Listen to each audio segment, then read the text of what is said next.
It's me, Kayla, and the Braxton Beat is back again. Thanks, my friends for tuning in, and we're back. We were gone for about 2 weeks. Super excited to get this revved up again. Got a really special guest joining me here today, and yeah, let's bring her in. Let's chat. And 1 second, when she gets here, while we are waiting for her to join in, this past week I had the opportunity to chat with the big dog Roman Reigns and David Spade about their new Netflix film, The Wrong Missy. It is now up on the WWE YouTube channel. So after this Braxton Beat, I encourage you to head over there and check that out. Those two guys are hilarious, and that new movie is just great. So 1 second, still waiting for our guest to join us here.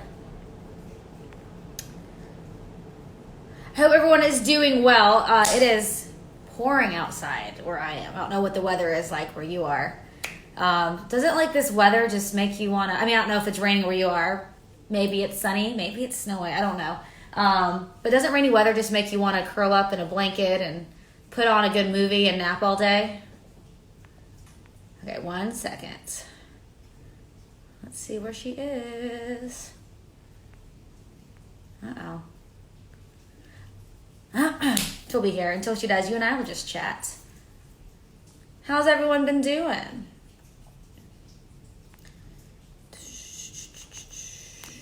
I was just texting her, so I know she knows we are here.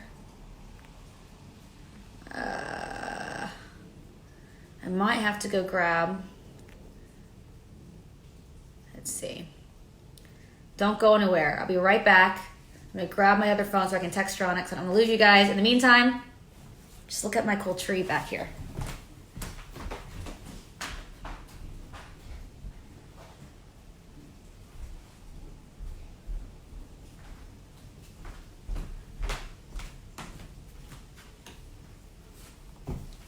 All right, I'm back. There is Kayla. This is what we have to do sometimes. Let's see.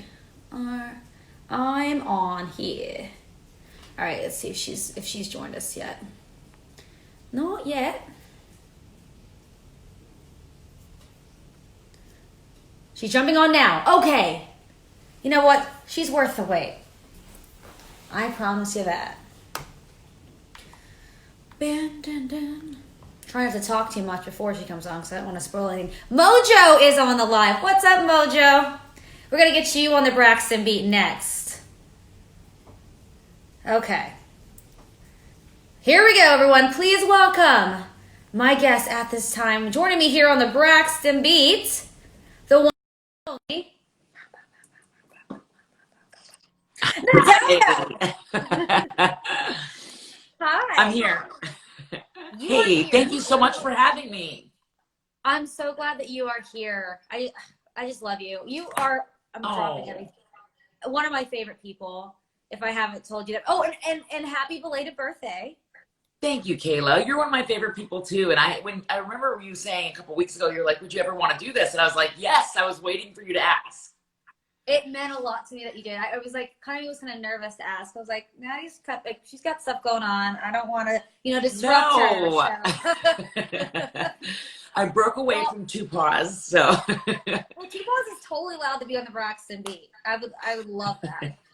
Maybe for the next one. Well, we're going to jump right into it. There's a few things I do want to chat with you about. But first, kind of some recent things that have been happening in WWE. A couple weeks back on Monday Night Raw, you were in that triple threat match with Nia Jax and Charlotte Flair. Things didn't quite go your way, but we're a couple weeks removed now. So what's your mindset? Are you kind of getting back in the mindset for the next time the opportunity presents itself? Well, it is frustrating at times because I feel like sometimes I can never quite get it. But at the same time, I was really challenged by the match, and I'm super impressed by Nia. Like, she, to me, is, one of the most dominant women I've ever competed against. And you know, the fact that Charlotte and I were able to put her through a table and we were able to do a lot of really powerful, meaningful, special things in that match. It was really cool. But at the same time, it's like I always just get so close. And then I feel like, and I think everybody can relate to, you know, especially at work, we can all relate to those frustrations of like working so hard and then just never breaking through, never getting that moment, getting so close and then not just never, you know, never breaking through. So it's like I've been in a lot of amazing matches and I've had a lot of really special moments in WWE, but like I feel like if there's ever been a year for everyone to break out, speak out, break through, be their best selves, and really realize their fullest potential, it's 2020. So for me, that's my goal. You know, people always ask me, what more do you want to do in WWE? And there's so much more that I want to do in WWE. I have not won the Raw Women's Championship yet. I have not had a women's tag team championship yet. I want to be able to really hit my stride. So yes, it's frustrating, but it's also motivating for me to be my best. And that was like my next question was, you know, you've been Divas champion, you've been SmackDown Women's champion, and how important it is to you to add the Raw Women's Championship, you know, to your resume, as well as, like you just said, maybe the Women's Tag Team Championship. Right. I mean, there's just so much more that I want to do within WWE as far as competing. There's so many women that I want to work with. I want to compete against Bianca. I want to compete against Rhea. There's so many girls at NXT that I want to work with as well. So I'm hoping actually to be able to do that too. Like Tegan Knox and Candice and all those girls. But yeah, those like I really have my eyes set on the Raw Women's Championship. That to me is very important. Well, you were mentioning NXT. So here's a question I have for you. Almost exactly, has it been 5 years ago, NXT TakeOver, you versus Charlotte Flair for the NXT Women's Championship. So here's a question. Considering the fact that Charlotte's holding that title once again, is there any part of you that seeks a little retribution, or would it mean something, maybe like something huge for you to maybe take that title from her again, present day? Well, I think it's really cool that, you know, not just somebody from NXT can hold it, which makes me hopeful that you never know if there's going to be a #1 contenders match and somebody from NXT, you know, like Mia Yim, for example, maybe she'll end up being a #1 contender for the Raw Women's Championship or the SmackDown Women's Championship. So it's nice to see a variety within each brand. And it's kind of like unusual that it's unusual that she is the NXT Women's Champion, but she is. And she was in an unusual match, especially, you know, winning the Rumble and then obviously not challenging Becky or Bayley, but going into the match like, okay, I wanna have my match against Rhea. So she put herself in the running.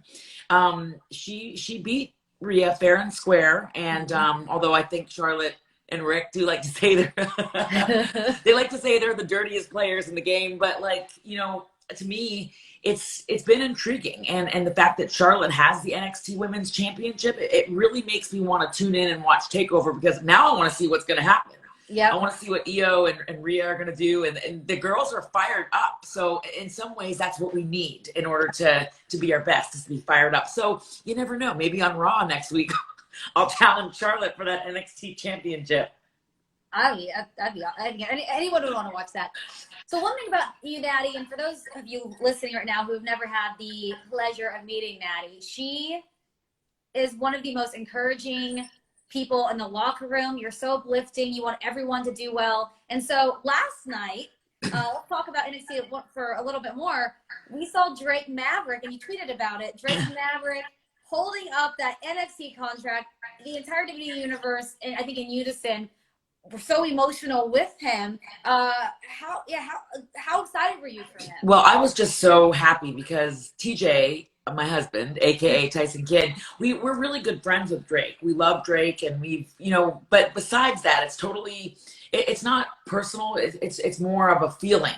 When I was watching Drake's journey, especially knowing that he was one of the first WWE talents to have been released, and knowing how upset he was, knowing how distraught that made him and how much he loved his career in WWE, we followed his journey from the very beginning. And I love how he was clinging on to this hope at NXT that he, you know, and that's what we all need in life, is just a little bit of hope. Hope is a powerful thing. And that's what resonated with me with Drake winning, Drake getting that contract, was just how much hope he gave everyone else, that even though we're all going through such a hard time in our lives, especially in these last 2 months, there is so much hope, and there's so much to be hopeful for, and there's so much to be excited about. And in one day, in one moment, we can turn it around. And so that's what stood out to me about Drake and his last few weeks of work, and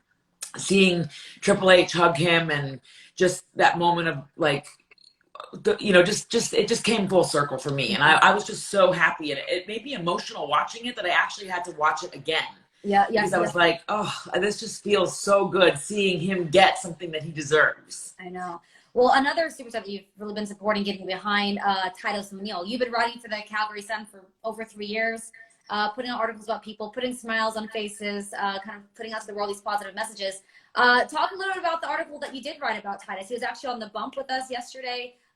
We congratulated him on being a finalist in the that humanitarian award.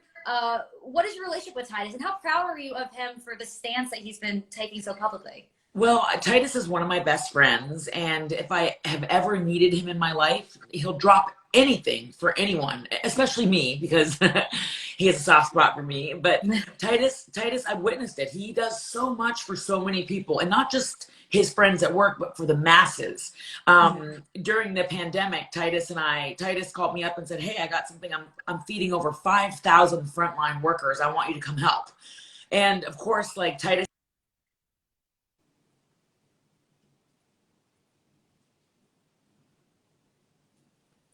Titus inspired me to want to help out because of what he does. He leads by example, and there's just so much that he does. Like, for example, at Christmas time, Titus rounded up, raised money, and found a way to get 20,000 toys to kids that were underprivileged. And he just does so much, and he does so much for his friends. And seeing him now recognized with the Muhammad Ali Humanitarian Award, which will be, hopefully he'll get it. My fingers are crossed that he'll get it at the ESPYs at the end of this month. But nobody deserves it the way that Titus does. He works year round. He gives back in so many ways. And even right now, with everything that's going on, obviously we're having a lot of serious conversations. And I've been reaching out a lot to Titus, and I'm actually glad that we're talking about this. I've been reaching out a lot to Titus about, certain, like, we're just having conversations. We're talking about it, and I'm listening and I'm learning, and Titus is helping me with that. And the other day I was feeling so much sadness inside for what's been happening. I told Titus, I sent him a text, and I said, I want to post this. I want to talk about this. I'm scared of saying the wrong thing. I want to make sure that everything I say is politically correct. And he said, Natty, you have to speak out. You have to say what's on your mind. And the worst thing that we can do is stay silent. And that just was so powerful to me. I talked to TJ about it. I talked to my mom and my sisters. And Titus is so right. We can't stay silent. We have to listen, we have to learn, and we have to speak up and use our voices. And we can be that change. And so he's been such a motivating force for me, and such a great influence. And I just can't say enough good things about him. But even for somebody like myself, where I feel like, I feel like I do a lot of public speaking, and I do a lot of speaking with the press, and I'm still afraid of saying or doing the wrong thing. But I know that if I'm speaking from my heart, and speaking from, from a point of compassion, and, wanting to see better in the world, and knowing that we can all be better, Titus has definitely helped me so much, just in a positive way. So I do want to thank him for that. And again, I'm so proud of him for being honored. But if there's anybody that deserves a humanitarian award, it's Titus.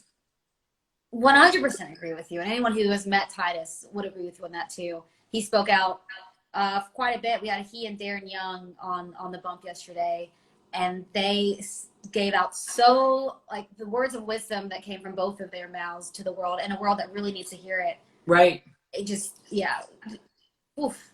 And they're tough conversations to have, because, I was saying the other day, I was talking to my mom, and I was, a couple years ago, I went to the National Civil Rights Museum. And I remember how powerful that visit was for me. And I remember like going through, we were there for like 6 hours.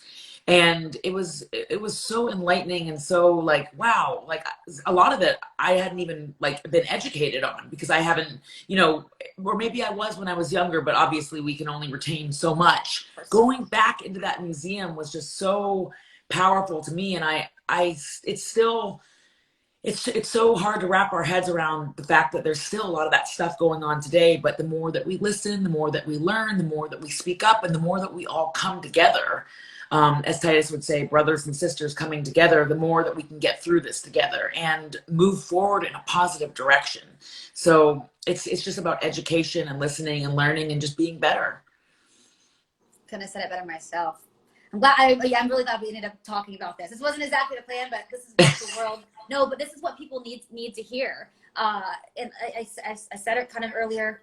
You are a locker room leader. I mean, I feel like every woman looks up to you in the locker room. Looks like you have these really special relationships with all the WWE superstars. You're always uplifting. And also, someone we talked to yesterday was JTG. We were celebrating Shad's life. I know you and TJ both had a very special relationship with Shad Gaspard, and we had asked JTG what's like the one word you would use to describe Shad, and he said positive. He was always positive.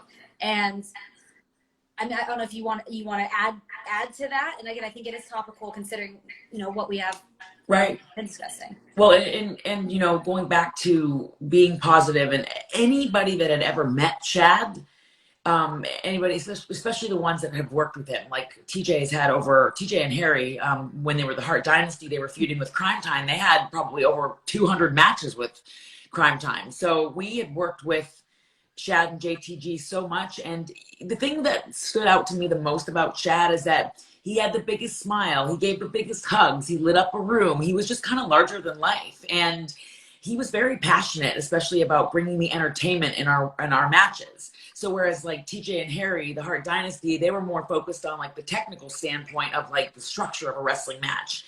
What I loved about Shad and JTG is that they always wanted to make the match entertaining and fun. And it's so nice how we could blend both those styles and really have this incredible feud. And it's funny because TJ was saying to me, he's like, I can't believe how much Shad helped me grow as a performer. And, anybody that knows TJ knows that he takes his work in the ring very seriously. And, obviously he had an amazing 20-year career, but he attributes himself growing as a performer by being able to learn from Shad. And Shad taught TJ how to be better. And I think that's, when you think about Shad, he taught us all so much about being better, especially in his final moments of his life, where he really is the epitome of a hero. And that is just how everybody is remembering him. And he's just his reach and just being able to touch people the way that he has right now. It's very symbolic of who he was and the way he'll be remembered forever. And those of you who are watching, I highly encourage you to go check out Natty's Calorie Sun article on Shad. It was very touching, very moving. I was able to learn things. I never had the opportunity to meet Shad, and your article really brought to light for me who he was as a person. I wish I had gotten to meet him. And one other thing I want to ask you, we did start talking about NXT and the superstars that you would love to work with. You mentioned like Tegan Knox. What advice, as someone who's been in this business for a long time, what advice can you give to these superstars trying to break out, figure out who they are, become as successful as you have, as TJ has, especially when it comes to not just who they are in the ring, but who they are outside of the ring? I think the best advice I can give anyone, not just in the WWE, but, we're talking about NXT and how to break out and how to get to the top, but like in life in general. And this advice helped me so much when I was trying to stand out in WWE. But my dad told me, he's like, the best thing you can do is just be yourself. And I remember like when I first got into WWE, I was trying to figure out who I was. I was trying to be, especially in developmental. And I know NXT is a brand itself, but like, everybody's always growing and learning. When I was in developmental, it was FCW, and I struggled a lot with just trying to fit in. I got compared a lot, like, people thought just because I was Bret Hart's niece or, my dad was a WWE superstar that I just had to be instantly great. And so I had all this extra pressure on myself. And I remember actually having these conversations with a young Charlotte Flair when she first got to NXT. She was feeling so much pressure to be great because, you know, her dad is Ric Flair and he was, you know, he's one of the greatest, you know, WWE superstars of all time, greatest wrestlers of all time. And I just put so much pressure on myself. But I was talking to my dad about it. My dad's like, Natty, just be you.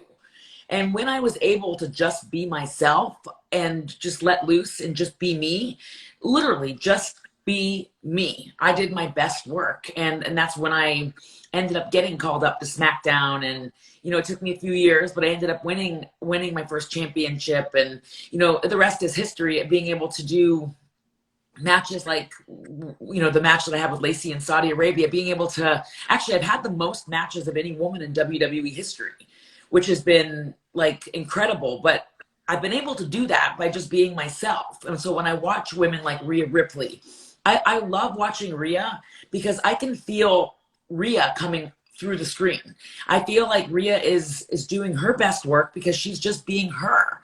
And I watch Io, and it's like you can feel this, even though Io has this incredible mystique about her, you just feel, you know, you feel her energy. And I know that's organic. I know that's coming from within. It's whenever you're not really sure of yourself and you're trying to be somebody that you're not, and you're trying to please other people and you're trying to make everybody happy, that's when you're going to fail.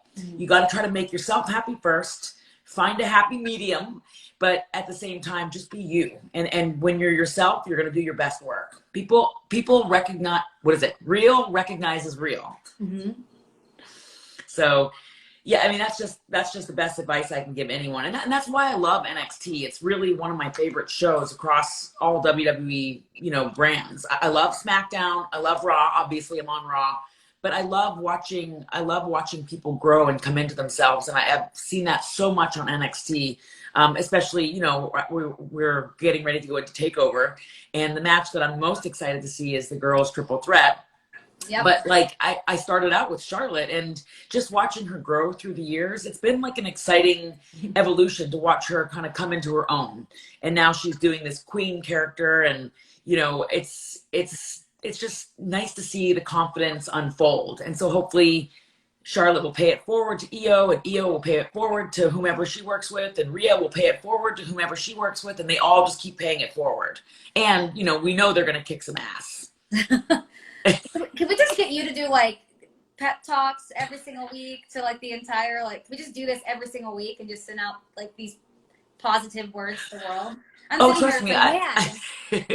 Well, you know what? It's funny because like I've had my own little meltdowns, especially during the last 2 months has been so challenging for everyone. And I've had, you know, my mom and my sister, we've only had like a few people in our house, like, you know, my mom, my sister Jenny, and my husband TJ. Obviously TJ lives with me, but we've all had like our own little share of meltdowns. And I will always say it's okay to have a pity party, but just make it short.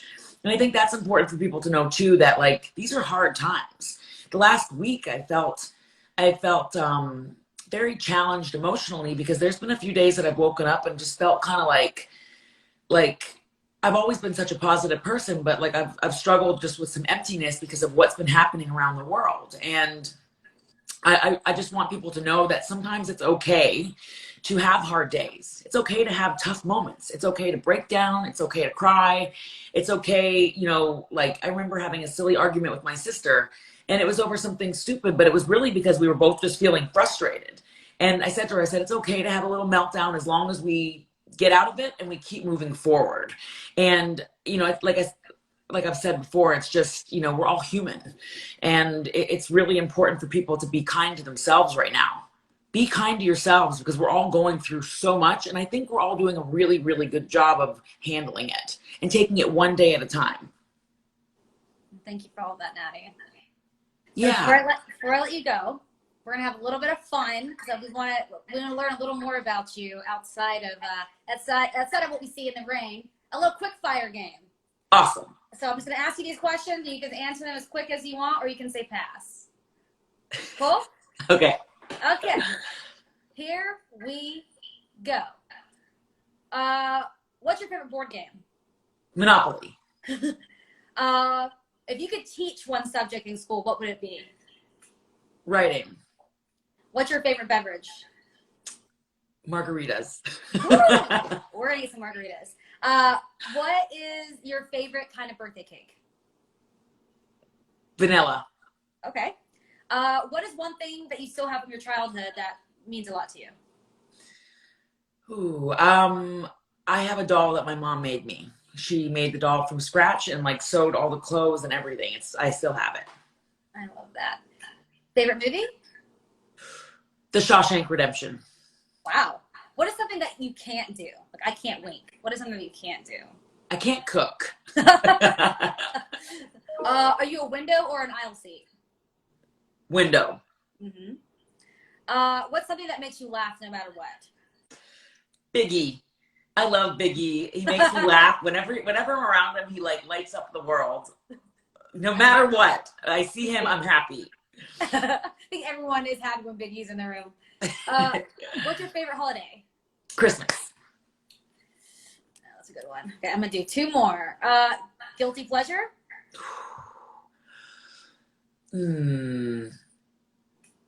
I love chips and guac. All right, last but not least. What? Oh, I'm looking at like, okay, hold on. Let me think about this one. Okay. Hope TJ watches this. What is your ideal date night? My ideal date night with TJ, truthfully, gosh, he better be watching this. My favorite like date night stuff with TJ is literally being in our house with our cats on our couch watching our favorite documentaries. We love like those true crime stories, and like we were like there's been a lot during this pandemic that we've watched, but we love the Michael Jordan documentary. Obviously, TJ and I watched it like 3 times over. And after it was over, TJ was like, "What are we gonna watch?" So, and we've also loved watching the Undertaker documentary, Last Ride. So good. Everyone go check out the Undertaker documentary. Oh, that you have to watch that. If you are a fan of WWE, you have to watch The Last Ride. It is amazing. 100%. Also, we were talking about Charlotte Flair. Ric Flair's WWE 24 hits the network on Sunday. Oh, I can't wait to watch that too. I love Rick. He's another one like Big E that makes you happy. If you see him, he's like just hugs and smiles. I love Rick. And he said that when we had him on the bump. He was on the bump yesterday as well. And he said that his goal is to come, if he comes to WWE, he just wants to make everyone laugh and everyone smile. And he completely has achieved that. So, of course. Maddie, I love you so much. Thank you for doing this with me. We've been wanting to do this for a while. I hope we can do more things like this. You inspired. Like, I don't even think I have let you know how much you do mean to me. And thank you, Kayla. Maddie's one of those people. Like when I first started in WWE, I was always, because I had never met her at this point, but all the girls in the locker room had so much respect for you, and they were just like, just make sure you are respectful. Natalia's been here for a long time. I was so nervous to meet you, and you were so nice to me. Like you acted like I had been your friend for years, and you that was like, so ever since then, which was like 4 years ago, which is crazy to believe, is when I met you for the first time, like 4 years ago. Well, you were always so respectful and so polite and so sweet. And I know what it's like to be the new girl in the locker room, even though it's been a long time since I've been the new girl in the locker room. I just think that like, it goes back to just everybody being nice to each other and being kind and understanding and compassionate. And, it's like, it's never easy to be the new kid on the block. But I always feel like I always try to put myself in someone else's shoes and go, okay, if I was new and I was nervous, how would I want to be treated? And I always treat people how I want to be treated, which is, pampered and treated like a queen. I was so pampered. Thank you again, Natalia. Really appreciate it. Oh, thank you, Kayla. I love you too. And I'm such a fan of yours. And I'm so proud of everything you're accomplishing in WWE and beyond. And you are a bright light in this world. And, it's just, you just keep doing you because the world needs more Kayla. Aww. All right, virtual hug. Mwah. A virtual hug right now. Mwah. All right, Natty. Thank you, and I'll see you soon. Yes. Bye, Kayla. Bye.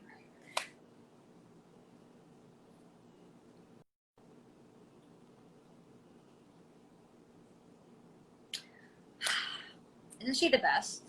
She is simply the best. And wow, like what words of wisdom. I don't think there could have been a more appropriate person and interview to do, considering the state of our world. And I think the big takeaway from all of that is be good to one another, stay positive, spread a light, make people happy, make people smile, and be good to yourself. So, Natalia, thank you for shedding those words of wisdom on all of us here today on the Braxton Beats. For all of you, enjoy the rest of your day. Keep tuning in to all things WWE, and we will have another edition of the Braxton Beat right here, same time, same place. Next Thursday. So thanks you guys for tuning in, and I will talk to all of you later.